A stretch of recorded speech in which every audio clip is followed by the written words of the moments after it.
Hello team players. Do you want a Pathfinder 2e build that's more like a D&D 5e paladin? Or maybe you just want a build with leadership capabilities? Well, today we're talking about the Divine General. Let's dive in. But first, a huge thank you to my very first channel member, Underhill. Join today for some amazing perks.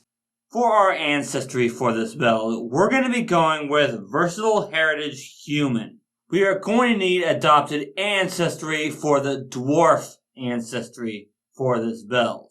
There's a few dwarf feats we're going to need, but not only are we also going to need human feats, but we don't want to go full dwarf because of that -2 charisma. And of course, I already did an animus build on this channel, so today's build is going to be an Exemplar. And for our icons, we're going to start with eye-catching spots for our body icon. If I'm understanding Captivated Charm correctly, you can fascinate a foe with this, and it only ends if you attack the targets, not if your allies do or you attack a different target. This makes Fascination so much better. You can get that boss to come after you instead of your allies, and if you're low on health, all you have to do is attack the target to end the fascination. And the emanation effect does give the enemies a -1 to hit you. Yes, I know we only have light armor, but we're going to take care of that later in this build. Your weapon icon doesn't really matter here, as long as it can do slashing damage. That is very important for a feat we're going to take later on. And for our worn icon, we're going to go with the Palisade Bangles. With this icon, if we have our Divine Spark in it, then we gain a 15-foot aura in which all allies gain a +1 circumstance bonus to their AC. This increases to +2 if they've got a buckler raised, or +3 if they've got a shield raised. So essentially, they're always going to get a +1 circumstance bonus to AC over what they would normally get, even if they have a buckler or a shield raised. Also, with Embrace of Destiny, we can pull enemies towards us that are in our aura. They do get a Fortitude save against our class DC to not be moved. However, as far as I can tell, this isn't forced movement, which means this movement can provoke attacks of opportunity, meaning the fighter or anyone else who happens to have attack of opportunity will love this. The starting stats for this build should be Strength 18, Dexterity 12, Constitution 10, Intelligence 10, Wisdom 12, and Charisma 16. Believe it or not, even though an Exemplar is a martial class, we actually don't get a class feat at level 1. But we do, however, get an ancestry feat. And we are going to go with Cooperative Nature. +4 to aid checks is just way too good. For our first class feat at level 2, we're going to take Claim Initiate Domain. And we want the Protection Domain for this. That will give us the Protector Sacrifice focus spell, allowing us to take damage for allies. And of course, we can't be a very good general unless we can lead people. And what better archetype for that than the Marshal? And this is where we'll pick up the Martial Dedication. We now get our Marshal's aura, which is going to be important for later. Before I talk about general feats at level 3, we need to talk about our body icon upgrade. We want the Brave body icon. That will give us training in athletics if we weren't already, and more importantly, we'll be able to stride as part of activating our body icon. It does have to be a straight line towards one enemy, and we only get to move half our speed. But this is just really great action economy, period. For our general feat, first we're going to need to take Ancestral Paragon for Rock Runner. This will allow us to ignore certain types of difficult terrain, but that's not hugely important here. This is mainly a prerequisite for our 5th level Ancestry feat, which is important. Then, believe it or not, we'll be taking Armor Proficiency. We're going to need that medium armor. And without this feat, we don't get it until level 8.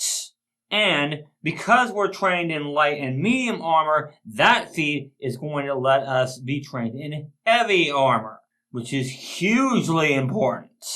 And of course, we'll be taking the standard die-hard toughness and canny acumen, this time for our reflex saves. For level 4, we'll be taking only the worthy. So we can drop our weapon icon on a creature that's prone and command it to remain motionless.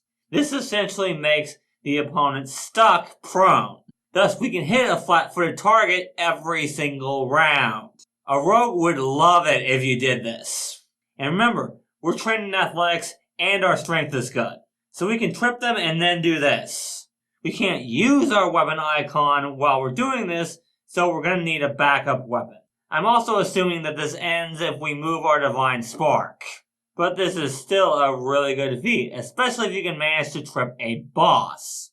And then, of course, we need our free archetype feat, and we're going to be going with Dread Martial Stance. This gives everyone a little more damage, but more importantly, allows you to frighten foes. You do have to crit in order to get this, but that's why a fighter works extremely well with this belt. And finally, for our level 5 Ancestry feat, we're going to need to take Boulder Roll. We're going to want to be pushing enemies back away from our spellcaster buddies. And remember, if you succeed at Boulder Roll, they have to move, even if doing so puts them in harm's way, which means you can push them into hazards in the environment. Okay, for teamwork report number 1, if you don't have free archetype, then you're not going to be as good of a general. However, there are plenty of stuff you can still do. Trip foes and drop your weapon icon on them. Use your other icons to give allies bonuses. Or make a single target attack you and not everybody else. Use your protection domain focus spell to take damage for allies. If you want, you can even grapple foes if you're using a one-handed weapon. But anyway, depending on when you take your armor proficiency, you might be stuck with light armor at this point. If you are, you're going to want to be extremely careful about when you enter melee combat. This is another reason to have a backup weapon, particularly a ranged one. Besides your slashing weapon, that is your main weapon icon.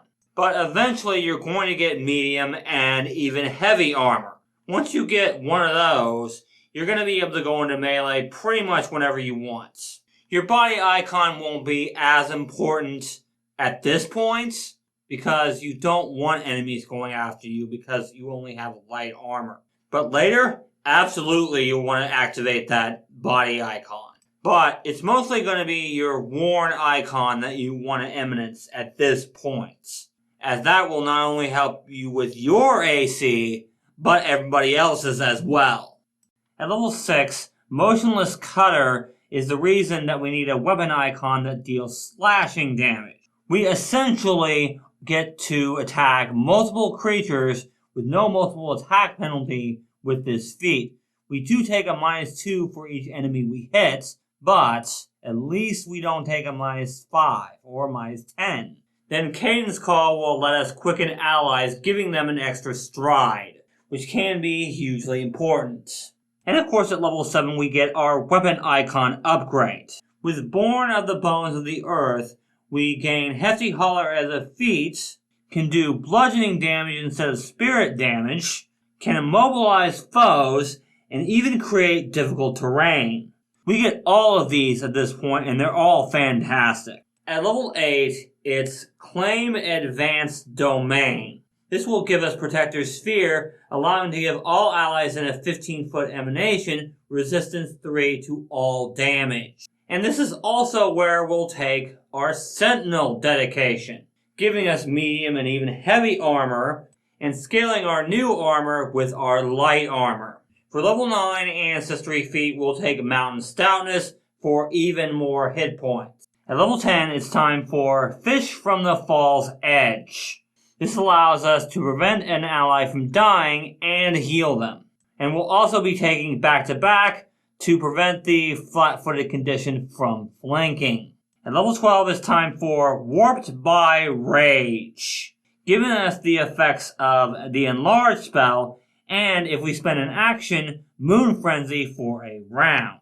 We're also going to need Coordinated Charge to help out our other melee buddies. And then, for our level 13 Ancestry feat, we're going to be going with Cooperative Soul, giving us automatic successes on aid checks. At level 14, with Destined Victory, we can force enemies to attack us instead of other enemies. This is better than a Fascination because we can attack them. And we'll take Tactical Cadence to get rid of the downsides of Cadence Call. For level 15, we get our Warn icon upgrade. And we're going to go with the Last Ruler. This allows us to demoralize every foe that misses us and force all enemies within a 15-foot emanation to make a will save or fall prone. Moving on to level 16, we've got Strike Rivers, Seize Winds. This allows you to use the effects of multiple very good spells. You aren't casting them, you're actually using your Divine Might, so they can't be countered or dispelled. And of course, Topple Foe lets us trip opponents when it's not our turn. And for our last Ancestry feat, we're going to be going with Heroic Presence to be able to cast Zealous Conviction. At level 18, with Eternity Incinerating Blaze, you can hit a target, and if they reduce to 0 hit points, they aren't killed now, but 1 round ago. This means that any actions that that creature has done in the past round are undone. So, for example, if someone has died as a result of their actions within the last round, they come back to life. And with To Battle, we can give our ally an extra stride or strike on our turn. For level 20, we're going to start with A Place Beyond Mortality. So once per day, if we would die with at least 1 focus point remaining, we don't. We also stand back up, instantly summon our weapon icon, and transfer our Divine Spark to any of our icons. This is all a free action, so amazing. And finally, we'll be taking Armor Specialist to give us the armor specialization effects of our armor. For Teamwork Report number 2, not much has changed, honestly. The only difference between now and level 5 is that we have more options, and we can wear heavy armor now, which means we are much better able to use our weapon icon, and we're able to use our Marshal's aura and other auras much more effectively. But overall, the strategy is basically the same. And that's going to do it for this video. If you guys enjoyed it, go ahead and leave a like, and subscribe to the channel for more Pathfinder 2e team content. If you want a Google Sheet for this build and a whole bunch of other builds, you can check out the link in the description below for my Patreon page. If you want to learn more about the Martial archetype, you can check out this video here. Thank you guys so much for watching, and remember, teamwork is vital.